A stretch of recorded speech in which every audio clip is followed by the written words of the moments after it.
Crimson Trace announces Laser Guard Pro for today's most popular concealed carry firearms, combining a red or green laser sight with 150 lumen light, taking personal defense to the next level. Available now at your local dealer. Hey y'all, it's Tom Gresham's Gun Talk. Oh, look out, we're smoking.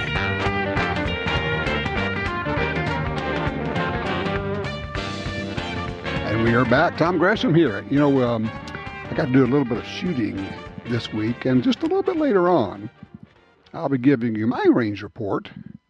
Let's see, we shot 10 millimeter, 9 millimeter, and 38 special with special loads. I want to tell you about. But we'll do that. Also, of course, we're looking for your range reports as well. If you've been out doing some shooting, air guns, 22s, shotguns, rifles, what are you shooting?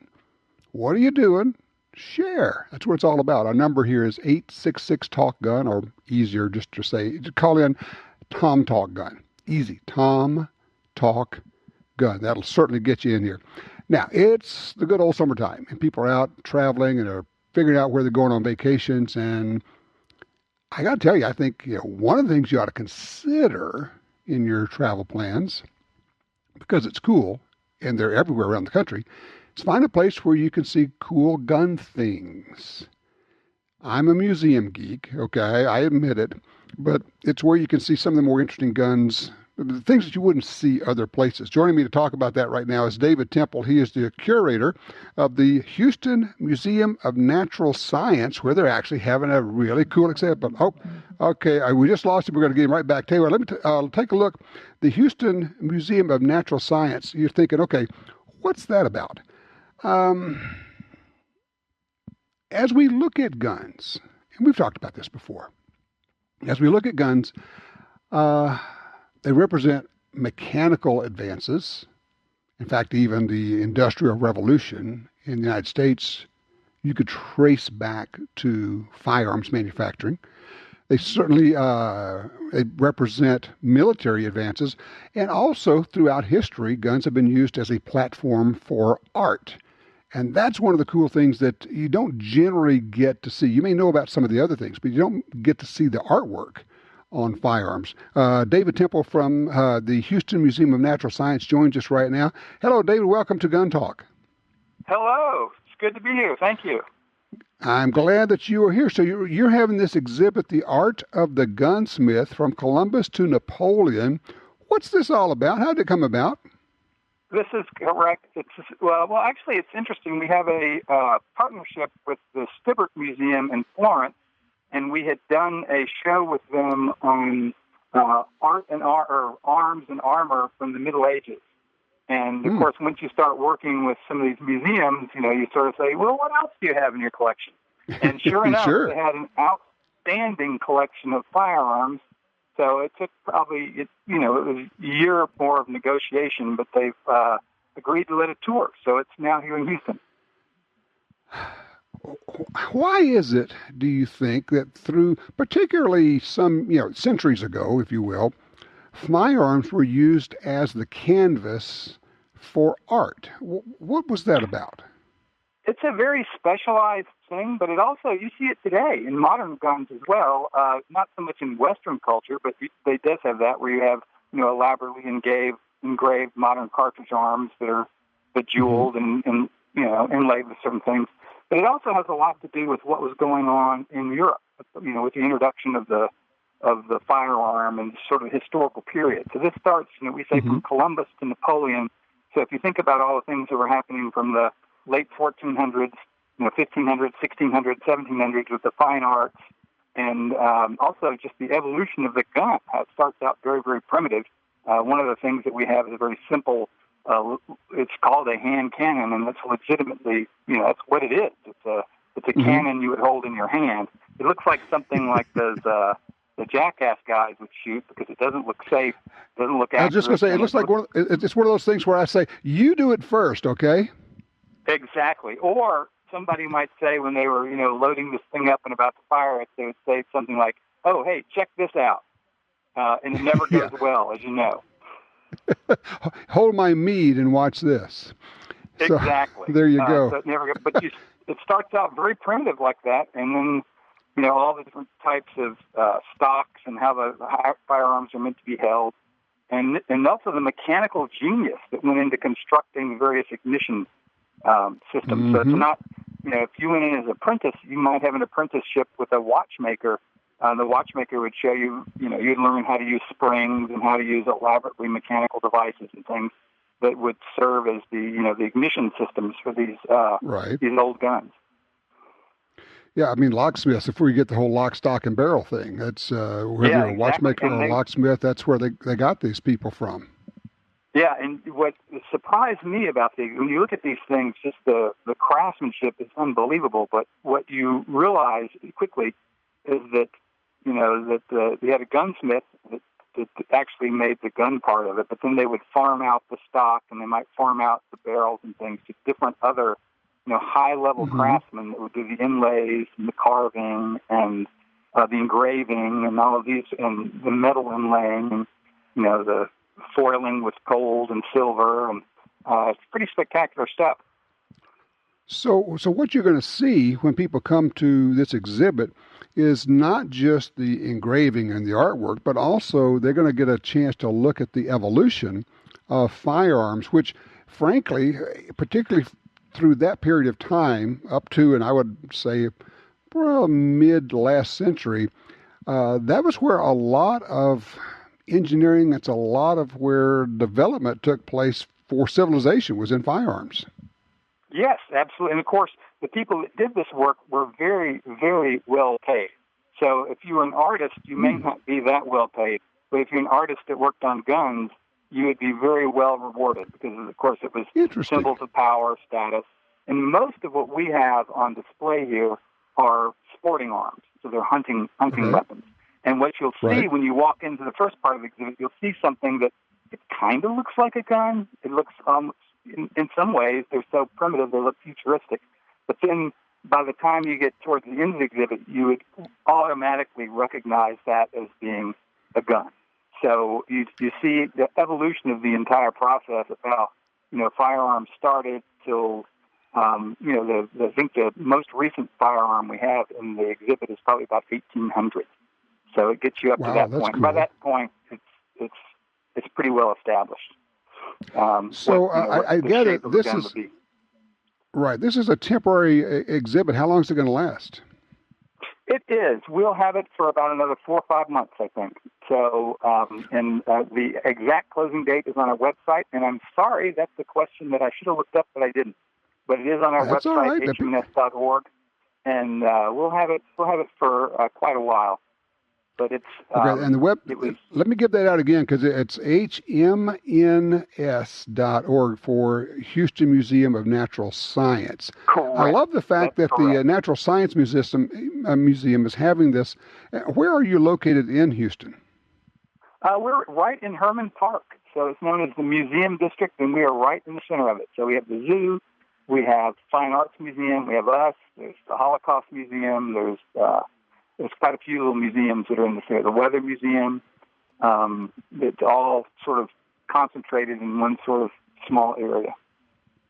That is really neat. Well, first of all, thank you for coming on Gun Talk, but also thank you for having this exhibit there. That is exciting. It's not that far from where I operate out of, which is the New Orleans area, so I'm going to try to scoot over there and see it. You should. And also, the one thing I'll say about the exhibit is you have to look, if you look carefully, there's so many little details and things that you'll notice. And a lot of the iconography and art, of course, is carved on the stocks, on the barrels, and on the locks. It's a story. So, and you'll recognize some of the characters, and some of the things have double meanings. For instance, there's one hunting rifle that has rabbits that are hunting dogs. And, it seems like, and it's a woman's rifle, sporting rifle, and it seems kind of funny, but when you realize that by their iconography of the period, that rabbits represent women and that hounds represent men, it has a double meaning. So there's lots of little things. If you look at the stories that are engraved on and the patterns that are on the guns, it means more than you might think.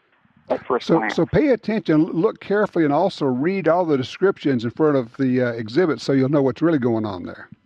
Yeah, exactly. And the label copy is very easy to read, and it tells a great story, starting out with, the invention of firearms, the earliest ones, and tracks their evolution as far as their form, as far as the kinds of ignition systems. So it's got wheel locks, starts with match locks, which are very, very simple. And I don't know if any of your listeners shoot black powder. I really enjoy shooting black powder. Oh, sure. A lot of people. So you're a black powder guy. I love the black powder. And this is all, of course, black powder. And so it's just the elegance of it. And they start out clumsy, and they get very artistic and elegant as you move through time. Absolutely. Well, David, thank you so much for sharing your time with us and for doing this. And again, I'm going to give out this website. It's hmns.org. For your summer travels, I would include that. David Temple, thank you so much. Okay, thank you very much. All right, take care. 866-TALK-GUN. Are you a museum buff? Do you go to gun museums? Which ones do you like? Give me a holler, 866-TALK-GUN.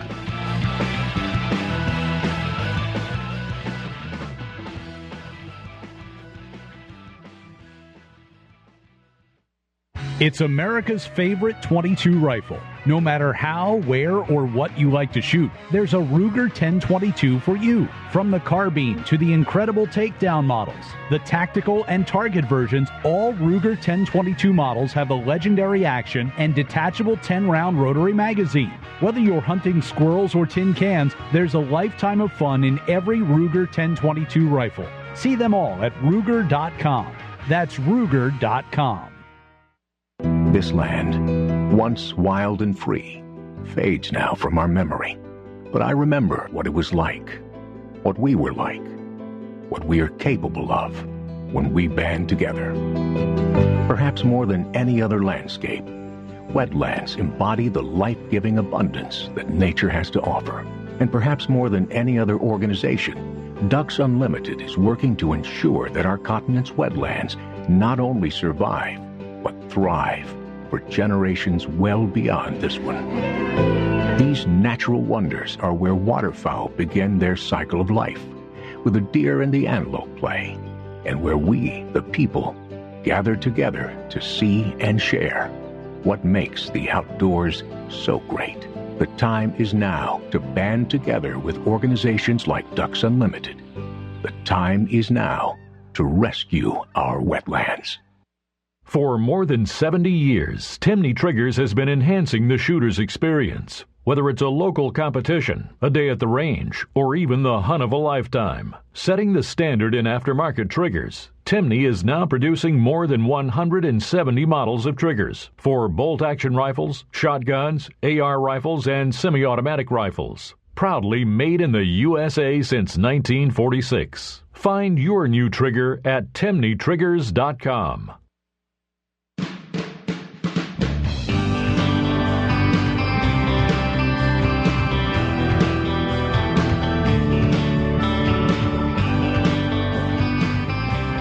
Hey, burglars are not geniuses, but it doesn't take one to know that we're out of the house a lot in the summer. So no matter where summer takes you, the new Blink Xt2 cameras mean you've got eyes on your home.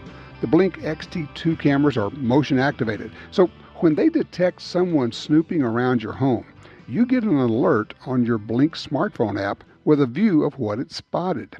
And Blink's two-way talk feature lets you speak to that person right from your phone. From scaring away a burglar to keeping an eye on your pets, summertime is the best time to protect your home with the new Blink Xt2 camera. They're wire-free, set up in minutes, and run on 2 lithium batteries for up to 2 years. And Blink Xt2 cameras, they start at just under $100 with no monthly contracts. Thanks to Blink, home security just got easier. Visit blinkprotect.com/guntalk. That's blinkprotect.com/guntalk. Blink is also available at, at Best Buy, and they're an Amazon company. Yeah, and okay, just my little deal here. When Blink approached me, I said, yeah, maybe. Let me try some of the cameras. I tried them. I liked them. Now I have them up everywhere. Family uses them. So, these things just flat out work. There you go. Hey, 866-TALK-GUN is the magic number here. If you got a comment or a question Or, frankly, if you just think, I hate guns. I really don't like guns. I wish we didn't have any guns. Give me a call. I'll give you the floor. I'll be quiet. You can explain what that's all about, because I certainly would be curious, okay? 866-TALK-GUN. Let's see, line 2. Vance is with us out of Reno, Nevada. Vance, you're up, sir. Yeah, good morning. At least it is here. Okay, a couple weeks ago I asked you if you knew about the puckle gun. And now I'm going to ask you and audience if you all are familiar with the Belton Flintlock. Oh, I love this. This is great because frankly, I had never heard of the puckle gun, and then I asked around. Nobody else had ever heard of the puckle gun. So Vance, you are the king of the esoteric historical guns. So bring us up to speed. What is the Belton Flintlock? What is this? Okay, Belton Flintlock was developed back in 1977. And in fact, I'm on an image search right now. You there? I'm here. Go ahead. Okay, yeah, I heard a hissing sound there for a minute, like I was being cut off. Anyways, it was a flintlock, multi-fire, rapid fire, that was supposedly developed for the use by the Continental troops. And it just was not practical, like most inventions back then, due to the technology. Well, I'm on image search here, and what I'm also looking at in pictures are a couple of pistols. One's a flintlock. It's got, I think, 4 mechanisms. And then the other version, a little bit further on technology-wise, is a percussion cap. The idea being is that this argument of the gun grabber saying, well, the Founding Fathers could not have foreseen any technological advances. Baloney. So because they had them at that point. They actually had rapid-fire guns way back then. Yeah. Well, what I'm doing is I have been down to the county commissioner's office here in Washoe County, and I've been making or putting out there to them, first off, the Nazi connections. And I might be getting through to them. Because one of the commissioners said after my second presentation, said we need. Oh man, your phone is dropping out on us, Vance. I'm sorry, but man, we're got some dead spots there. But let me just say this: you're going to the county commissioners, you're presenting the information. I applaud you for doing that. That's the kind of Second Amendment activism that we need a lot of people doing. And look, I appreciate the call. I'm sorry, but we lost you on that one. I put out actually in our newsletter this week. I hope you saw it. 7 things that you need to be doing to fight for gun rights, to fight the gun banners. To get that, you need to be on our newsletter list. It's free. It's called the True Squad. You just go to our website, guntalk.com, sign up for the True Squad. You'll be getting that free newsletter each week. It's an email newsletter, okay? But I talk about the 7 things you need to know, 7 things you need to be doing. I guess the bottom line on the 7 is that nobody else is going to do it for you. It takes every single one of us. You are the gun lobby. The NRA is not the gun lobby. It's us. We face some very challenging times ahead. And the bottom line on all of it, and that's where I get it. I understand. People go, hey, you're just getting kind of preachy. Yeah, sometimes, because I get mad. I get frustrated. I hear people over and over say, well, where's the NRA on this? What are the NRA doing? I said, what'd you do? And they kind of stop and look at me like, what? What did you do?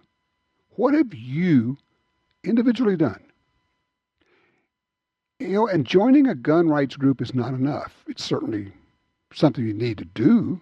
You need to be involved with, you need to be engaged with your state group. But I'm going to wag my finger again. I'm going to say, look, here's the deal. You got to get off your rear. Because we will, it's not that we can lose, we will lose on this if you don't show up. If you, individually, you, the person that looks at you in the mirror every day. If we don't give money, and I'm not talking about a one-time $25 a year, you know, anybody can find $20 a month. Well, that's $120 a year.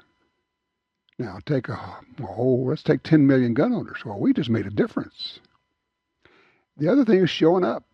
You got to be at the legislature. You personally have to, I work. Yeah, I know. Everybody else works too. Find a way. You have personal days. Show up. Find out when it's going to be there. When are they going to hear the gun bills? When's the state group that you're working with going to be putting people up, testifying, speaking, showing up, rallying, being on the steps, carrying the right signs, wearing the right T-shirts? It makes a difference. And here's the thing. And I just kind of came to this in the last 24 hours. It's kind of one of those, sometimes things happen and you crystallize some thoughts you've been having a long time. One of the critical differences between the gun banners and those that support gun rights, those who support legitimate, safe gun ownership, we don't think the same way. It's not that we don't have the same thoughts or we don't have the same beliefs. That's not it. We actually don't process information the same way. And when we come back on the backside, I got to scoot in just a second here, but when we come back, I want to explain what I'm talking about, because when your thought processes don't go the same way, when your brains are actually different, it makes sense that you can't really connect, that you don't really understand, or that you think there's essentially something wrong with that other person. And it's like one of those things I've been kind of working on for years, and I've kind of worked around the edges, and then something that was said at dinner last night, it's kind of like, oh, holy cow, I just got that. And it is going to become critical in the way that we fight this. And frankly, to a large extent, I think we've been doing it wrong. I think we've been doing it ineffectively. I think we've been fighting for gun rights, for the Second Amendment, in a way that, while not guaranteeing losses, makes it more difficult to win. So I'll share that with you, but also, once again, if you're not engaged, your weight is in the wagon and we're having to pull you around.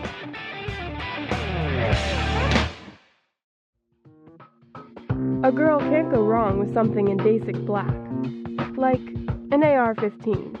Some things never go out of style, like Tom Gresham's Gun Talk. 866-TALK-GUN, or just Tom Talk Gun. Dial either one. You'll get right in here. We have a number of people on hold. Don't go anywhere. I have a couple things to say, and then we'll be getting to your calls. I mentioned going into the break that I think we may have been doing it wrong. We, the gun rights advocates, or not wrong, maybe just not as well as we could in terms of presenting our information and presenting what we think is persuasive, what will get people to understand that guns are legitimate, guns are safe, guns are helpful, guns save lives. People use guns to help themselves, to save their children, to save their families. We use guns responsibly. We hunt, we shoot, we compete, we collect. We enjoy our guns. All very logical, all very forthright, and all very non-persuasive to a large group of people. I was having a conversation last night. It works out well for me personally that I married a counselor because I get all the free mental help that I need. So it works out. But in the conversation, I've heard her for many, many years talking about personality types. And depends on, essentially, you go all the way back to the Greeks, the ancient Greeks, the 4 personality types. And they're described in a lot of different ways. People put new labels on them. You can have type A personalities. You've heard of that. Here's one I see. They call them the driver, expressive, amiable, and analytical. You've got, let's see. Historically, or classically, if you will, sanguine, phlegmatic, choleric, or melancholic. Some of us, and I'm, in the category that looks at things logically. And I think a lot of gun owners tend to be that way. Well, this is logical. This is smart. These are facts. I mean, look, let me just explain the facts. These are the numbers. And you can see that more people are killed with fists and feet than they are with assault weapons, or semi-automatic rifles. So therefore, that makes sense that we wouldn't want to ban that. Logical, correct, and completely non-persuasive. And a comment my wife made last night, which was very interesting, and it's kind of like that time when you get hit in the head with a 2x4, you go, oh. And she said, but feeling is more powerful. Feeling is the more powerful of all of these emotions. I got to thinking about it, because what you know is one thing and what you feel is a different thing. And sometimes, case in point, I'll give you an example. Sometimes what you feel completely outweighs what you know. Snakes. Think about that. I know that snakes are actually beneficial. I know that it's highly unlikely that I'm ever going to run into a poisonous snake. I know that I should just leave snakes alone and let them crawl away. But what I feel is I want to kill them because they scare me. And my feeling, in this case, often trumps what I know. Feeling is more powerful. Think about the gun control movement, the gun ban movement, and how often we have said, yeah, well, they always talk about they want to feel safe, not be safe. Okay, I get that. From a logical standpoint, it makes no sense. You would rather be safe, because sometimes people actually feel safe when they're not safe. They do things that make them feel safe, which makes them, in fact, less safe. From a logical standpoint, you think that makes no sense. And surely if I could point this out to you, you would understand. Unfortunately, I'm afraid that is a losing argument. That's a losing approach. And I think, I'm just working on this now, looking for your help, I think we had better become adept at working on people's feelings. Now, that's not to say we're going to manipulate people to believe things that are untrue. But instead of saying, well, guns are not used in crimes as much as you think, or they're used to save people, blah, blah, perhaps, I'm kind of making this up as I go here, working on this concept, maybe we say, knowing how to use a gun gives you an option to save yourself, and that will make you feel safe. If you want to feel safe, you need to be safe. There's a pathway here somewhere. And I think in terms of a lot of people who don't know much about guns, the feeling works for them. That's good enough. And I talked about how if we're talking logic and we're talking facts and figures and we're talking numbers and they're processing feelings, is it any wonder that we're talking past each other? Is it any wonder that we can't quite understand what the other person's saying? And often we think there's something simply wrong with the other side. What's wrong with those people? Don't they understand? Are they dumb? And then what comes from that is being dismissive of people with different views. This is a work in progress. I'm working on this, but I would sure appreciate your thoughts, your reaction to that whole idea. 866 Talk Gun will get you in here. When we come back, we're going straight to the phones. Don't go anywhere. I'm Tom Gresham.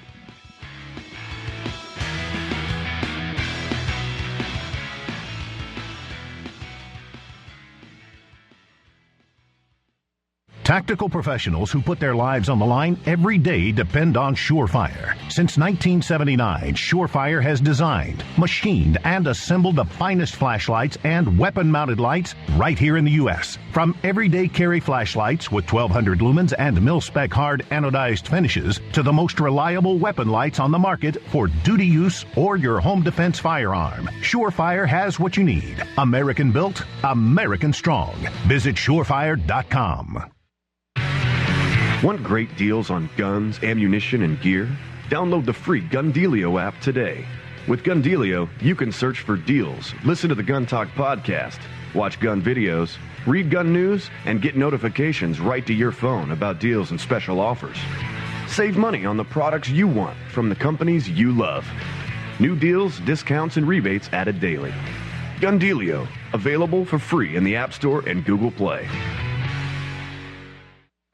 It's back. The Smith & Wesson 10mm revolver. Yes, the Model 610 is back in 4 and 6.5-inch barrels. 6-shot moon clips full of powerful 10mm rounds. Plus, you can shoot 40 S&W ammo in it too. Stainless steel, black synthetic finger groove grips, interchangeable front sight with an adjustable rear sight. Take it to 10 with the Model 610 revolver. Visit smith-wesson.com.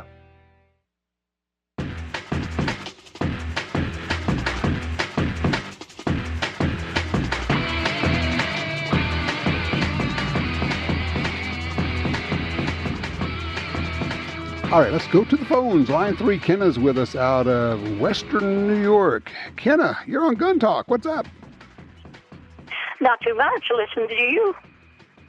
Okay, so what's on your mind today? Well, I just wanted to say that I am totally against government control over so many things. I think they control enough things, and they don't have a right to take away certain of our liberties, and that's what they're doing. Okay. Okay. Now, on the subject of guns, what are you thinking here? Pardon me? Well, you said they don't have the right to take away our guns. I don't think they do. I don't think they should be able to ban guns. My father, I don't know how many guns he had when I was growing up, but we had meat on the table most nights.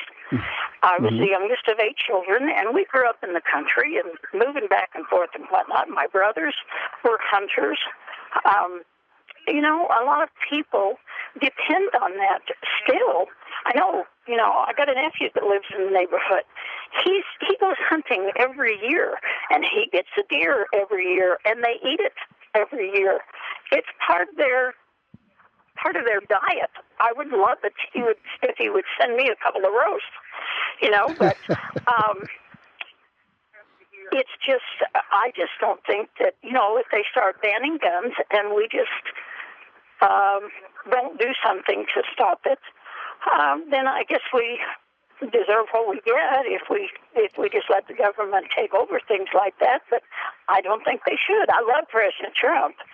It's not, I don't know how he stands on guns, but I don't think it's as much him as it is probably the Democrats. They're the ones that usually cause most of the trouble. President Trump is generally pretty good on guns. There are a few areas where he's weak or frankly uninformed, and I'm not sure he's getting good information. We're working on that. Look, I appreciate very much the call, Kenna. We got a lot of folks lined up, so I'm going to keep moving here. Thank you so much.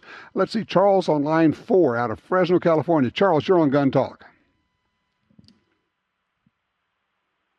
Well, Charles is not there. Okay. Let's do this. Let's jump to line 5 and pick up Philip out of Louisiana. Philip, you're looking for a gun? Yes, sir. Thank you so much. Hope you can hear me okay. I got you. Go ahead. I'm a huge fan because you can talk to Robert and Aaron in the morning here in Shreveport. They love to drill you, and you come up with some great answers.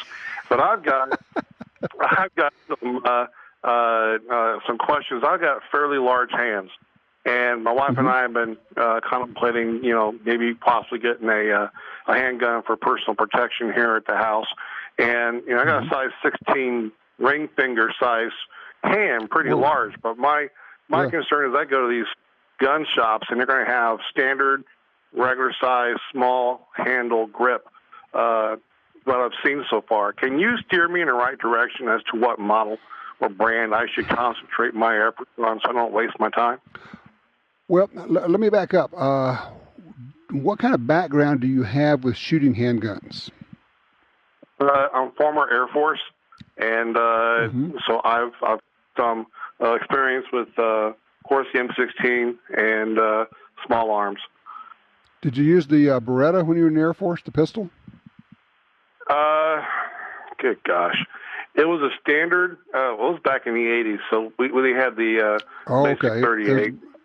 Yeah, okay. Long time ago. All right. Let's do this. What you need probably, and this is going to be home defense. It's not going to be a gun you're going to carry. Am I getting that right? That is true. That's correct. Okay. What you want to ask for is a full-size pistol, because basically they come in like subcompact, compact, mid-size, and full-size. A full-size pistol is easier to shoot. It'll fit your hand well. The cool part here, and this is what's interesting, and this has only been in the last 10 years, a number of semi-automatic pistols now are made with replaceable grip panels, so you can have small, medium, and large. And they come with those panels when you buy the gun. So if you buy a Smith & Wesson M&P, for instance, you can actually, replace the grip panels. The main thing, and this is going to be the really critical thing for you, is to actually pick the gun up in the store, pick up a number of them, try them on basically by handling them, and really quickly you're going to go, yes, yes, no, no, no, don't like that one, don't like the feel of it. Oh, wow, that's nice. I like that. Even better is if you can find a place that will let you shoot guns, if they rent guns. And there are some gun stores that have shooting ranges attached to them where you could rent guns and try that out. So number one would be, the best would be to be able to try before you buy. But if you can't do that, at the very least, get your hands on it. The brand, frankly, is not as important as finding something that fits your hand. Most guns are really good, whether it's a Ruger or a SIG or a Smith or a Springfield Armory or fill in the blank, whatever gun you like. Just buy quality. Nobody ever was sorry they spent a little extra and got a really good quality gun, because guns tend to last forever anyway, so might as well have a good one forever. But I think that's the main thing, is to try it, find one that fits your hand, and if you could all do it, if there's any way to do it, try to shoot it before you actually buy it. I wish you luck with it, all right? Thank you, sir. Let's see here. Dan, line 1 in Virginia. Hey, Dan, you still there? Yeah, I'm still here. Good deal. You got a range report for us. About the shooting program that we were running at the Isaac Walton League in Winchester, Virginia. Right. We've got a youth shooting team. The program is Scholastic Action Shooting Program. And we just had our state tournament. Okay. Yep. Last year, the state tournament was at the NRA. This year, the organization asked if they could use our range. So we did. Had kids from all over the state. Some of them came from out of state. And it was just phenomenal. We had about 60 kids shooting, and our team placed first. Made me so happy. Wonderful. That is great. Now, let me ask you a question. Do you get any media coverage of this? Very little. We sent out some press releases locally, and nothing. What you're probably going to need to do is go talk with reporters, maybe talk to sports reporters, talk to the human interest reporters, and the other way to go, and I love it that you're calling here, but also you got talk radio people in your town, local talk radio people. The local stations are great for this, and I would try to talk it up as best you can, because that's a wonderful message when you have good, responsible, safe kids out there shooting. People identify with that, and it's non-threatening, and it's a way for you to push that Second Amendment message to the public and really do some good. Congratulations, attaboys to all your kids and to you for being involved. We really appreciate what you're doing. All right, 866-TALK-GUN. If you have a range report, by all means call me. What have you been shooting? Who have you been going to the range with? Are you taking any kids out? Are you guys doing any family shooting this summer? I think that's one of the big things. We got a family right next to us. They were out shooting, I think, yesterday. If anything, believe it or not, using adult air guns and having a ball.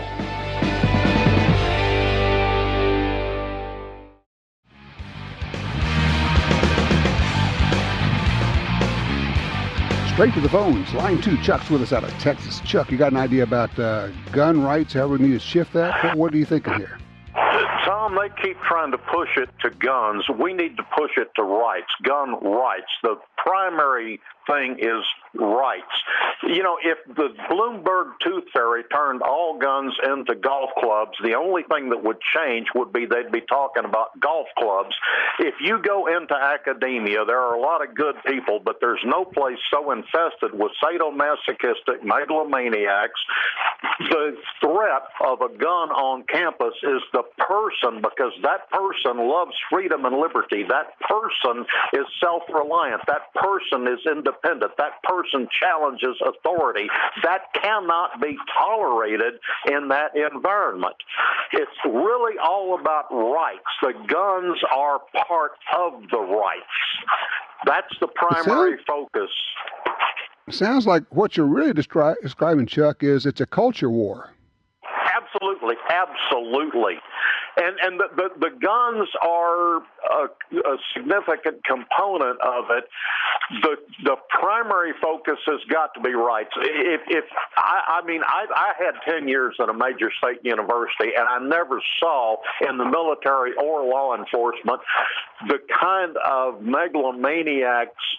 They cannot be challenged. They cannot be questioned. They know everything, and any challenge, anything that threatens their authority. The rank is more pervasive in academia than it was in the military. Well, let me throw this thought out. And when they get challenged, the response is almost always the challenger must be destroyed. Absolutely, absolutely. It's really. Hey, look, I've got it. Let me do this, Chuck. I apologize, but I've got Tim on the line. I'm trying to get him in before we hit our deadline here, and the bell goes off on line 3 out of Albuquerque. Tim, you're up. We got about a minute. What do you think about this feelings conversation? Well, I completely agree with you. It is based off feelings, but I also feel that it's lack of education. You know, as young people are taught at a young age how to drive a car. Rats. Cell phones. What he was saying was that, people are educated about cars, but almost everybody knows about cars, even though they understand that more people actually die in car accidents than they do, certainly in gun accidents, even in gun murders.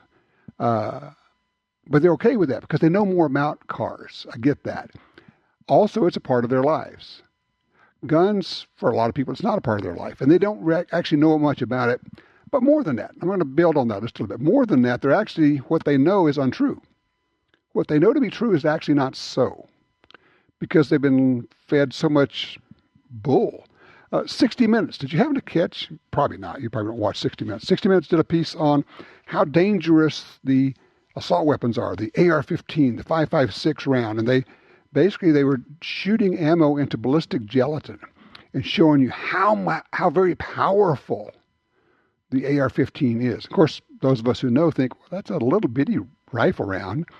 It's a .22 rifle round, just going fast. But what they did is they shot 9mm into ballistic gelatin, but they used full metal jacket ammo, so you're not going to get much damage. And then they shot 5.56 ammo in it and got this huge temporary wound cavity and all the rest of it. A false comparison. Probably, I would have to say, probably not because they were ignorant of it, but because that gave them the disparity that they want to show with these guns are very, very dangerous. Misleading the public, so the public works from a well of misinformation, and then they can get them to act on that. That's a lot of what's going on. Hey, when we come back, I want to tell you about a new season of Guns and Gear and the cool guns we have been able to shoot. This is neat stuff.